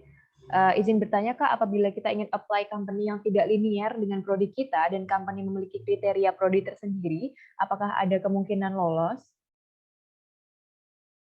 Silakan Kak Zakia atau Kak Rahma untuk menjawab. Bisa sih. Misalnya gini, aku kasih contohnya di bidang aku ya. Kan kalau misalnya komunikasi itu kan brand, marketing, social media itu kan dari jurusan mana aja kan bisa kan ya. Nggak harus anak komunikasi banget. Misalnya kamu jurusan teknik industri, tapi kamu biasanya di BEM ngurusin social media. Asal kamu bisa nguatin nguatin CV kamu sama portfolio kamu ya possible kok buat keterima. Soalnya sebenarnya aku nggak ada experience di kampus Merdeka seperti ini, cuma pengalaman intern di tempat lain temanku tuh ada yang seperti itu. Jadi emang kriterianya di situ untuk jurusan tertentu, tapi karena dia emang kuat di bidang yang dia lamar, jadi dia keterima gitu. Asal jangan gini, misalnya aku komunikasi terus aku tiba-tiba daftar data science yang dimana aku nggak punya basic data science sama sekali, itu jelas nggak keterima. Tapi kalau misalnya kamu emang basicnya teknik nih, tapi kamu ada banyak experience di humas atau social media dan lain-lain, dan kamu pengen apply, padahal di situ tulisannya kriterianya desain komunikasi visual atau ilmu komunikasi, menurut aku sih terabas aja ya, asal kamu punya alasan kuat kenapa kamu daftar di situ dan kenapa kamu kok bisa keterima di situ, seperti itu. Dari Rahma? Oke, mungkin aku mau nambahin juga ya. Kalau misalkan ada kemungkinan lolos atau enggak, kalau misalkan apply yang enggak selinear sama prodi, kalau untuk studi independen ya, karena kamu mendaftar studi independen itu untuk belajar, jadi sebetulnya nggak masalah kalau misalkan kalau misalkan prodi teman-teman itu nggak sesuai sama program yang diambil sama teman-teman di studi independen. Tapi make sure teman-teman bisa menjelaskan atau ngasih bukti kalau teman-teman benar-benar niat untuk belajar, atau kayak misalkan benar-benar butuh nih ilmu-ilmu yang di studi independen buat karir atau orientasi masa depan teman-teman gitu. Tapi perlu diingat kembali, ada beberapa program studi independen yang mewajibkan teman-teman datang dari prodi tertentu gitu. Jadi kayak misalkan tadi aku sempat lihat di program studi independen itu ada list list program bangkit. Nah, itu kalau nggak salah ya, seingatku itu per semester kemarin itu cuman prodi dari yang berhubungan sama IT yang boleh daftar di situ. Padahal sebelum-sebelumnya tuh udah sebelum-sebelumnya masih bebas gitu prodinya. Jadi sebetulnya bisa kalau mau daftar yang nggak sesuai dengan prodi, nggak selinear, tapi make sure dilihat lagi kriteria atau persyaratannya, dan juga make sure teman-teman bisa menjelaskan atau kayak memberikan bukti kalau teman-teman benar-benar mau belajar di bidang yang mungkin teman-teman baru awam atau baru pertama kali mendapatkannya. Oke, baik. Dari Kak Indri, semoga sudah terjawab ya Kak pertanyaannya, seperti yang dijawab tadi Kak Zakiah dan Kak Rahma. Oke, sama-sama Kak Indri. Baiklah, karena sudah pukul 10.42 gitu ya, harusnya acara ini selesai 10.30, tapi karena sudah 10.42, maka pertanyaan Kak Indri tadi mengakhiri sesi sosialisasi program MSIB Batch 4 kali ini. Kami ucapkan terima kasih kepada Kak Zakia sama Kak Rahma dan juga Pak Musin yang sudah berkenan untuk menyampaikan sharing-sharing dan sebagainya. Ini mungkin mohon maaf ya teman-teman untuk pertanyaan mengenai teknis, dokumen, syarat pendaftaran dan sebagainya yang ditujukan untuk Pak Musin, mungkin bisa disampaikan melalui WA-nya Pak Musin yang nomornya tadi sudah ada di kolom komen 0822 2651 7015 atas nama Pak Musin. Mungkin boleh di WA nanti ke Pak Musinnya karena Pak Musin sedang ada perlu gitu ya, jadi tidak bisa mengikuti sampai akhir. Siap, boleh Mbak, boleh sekali. Oh, sudah ada Pak Musin. Oh ya. Mohon maaf Pak. Sorry. Nggak apa-apa. Oke, ini terakhir Mbak, mungkin dari saya. Terima kasih semua teman-teman atas atensi teman-teman. Saya pikir mengikuti kuliah di luar kampus itu menarik karena ini kesempatan yang tidak di zaman saya gitu ya. Teman-teman bisa mendapat insight tadi udah luar biasa sekali. Rahma, Zakiah tadi benar-benar tadi ada komen yang menarik itu, oh FOMO banget nih, FOMO banget gitu. Nah, itu ya FOMO-nya itu artinya teman-teman, ayo kita meningkatkan kapasitas diri kita supaya talent Indonesia Index itu naik gitu. Nah, sehingga teman-teman besok itu setelah lulus itu tahu apa yang harus dilakukan, teman-teman juga bisa dapat pekerjaan dengan baik dan cepat. Ya, kalau teman-teman masih bingung dan ada pertanyaan, silahkan hubungin ke nomor saya gitu ya. Nanti pasti akan saya bales gitu.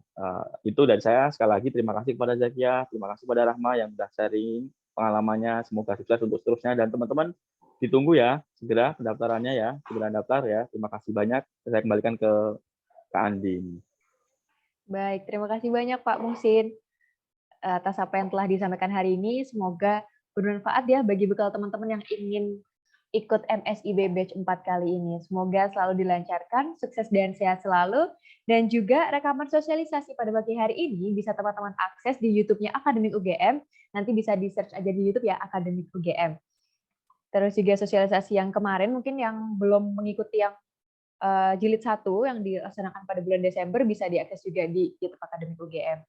Baiklah, saya Andin, pamit undur diri. Terima kasih atas kesempatan yang telah diberikan. Mohon maaf jika ada salah kata. Selanjutnya teman-teman mungkin yang mau bertanya boleh ke Instagramnya Kak Zakiah dan juga Instagramnya Kak Rahma. Boleh diketik di komen Kak, biar nanti pada DM, pada follow. Oke, LinkedIn juga boleh. Silakan. Terima kasih teman-teman atas waktunya pada pagi hari ini. Semoga kita bisa berjumpa di lain kesempatan. Wassalamualaikum warahmatullahi wabarakatuh.